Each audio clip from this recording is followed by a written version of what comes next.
Have a blessed day everyone! Dahil mainit na nga ang panahon, kaya ngayong araw nagplano na kaming mag-swimming. Pero dahil nga sa mahal na ng gasolina ngayon, dito muna kami sa kabundukan maghahanap ng maliliguan. Dahil bukod sa libre na, ay sobrang nakaka-relax pa ng paligid. Pero bago nga kami pupunta dun sa aming liliguan, ay manguha muna kami ng buko. Ito ang kagandahan pag nasa probinsya ka dahil libre mo lang makakain yung mga ganito. Basta magpapaalam ka lang talaga dun sa may-ari ng puno. Char! Pagkatapos nga namin manguha dyan, nilagay lang namin yan sa pitchel dan gumayak na din kami. Dahil tanghali na nga nito, kaya nag-start na rin kaming maglakad. Kaya tara, samahan nyo kami.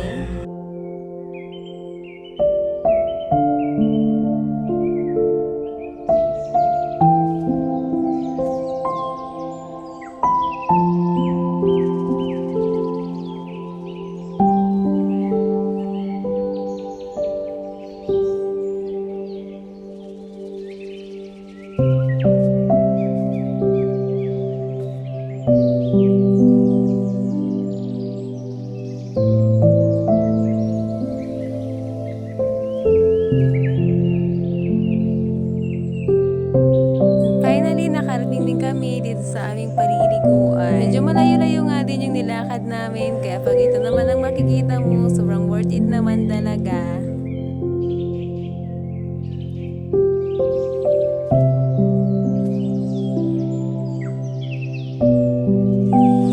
Nagpahinga nga lang kami dyan saglit, then nag-start na rin kaming maligo dahil sobrang init na talaga. Nakakatuwa nga lang kasi nasaktuhan, ang punta namin dito ay kami lang yung naliligo.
Dahil nga ang lamig ng tubig, kaya ayan, umuwi na rin kami kaagad. Siguro mga 1 oras at kalahati lang kami dito. Pero kahit nga saglit lang kami dito, ay nag-enjoy din naman talaga kami. Medyo kulob lang din talaga yung place na yon, kaya ang lamig ng tubig. Pero kung ganito talaga yung madadaanan mo, ay mapapahinto ka na lang talaga para mag-video. At sa mga taga-probinsya dyan, na nasa syudad ngayon, alam ko, namimiss nyo na rin yung mga probinsya ninyo. At sino ba naman ang hindi makakamiss pag ganito kaganda ang paligid?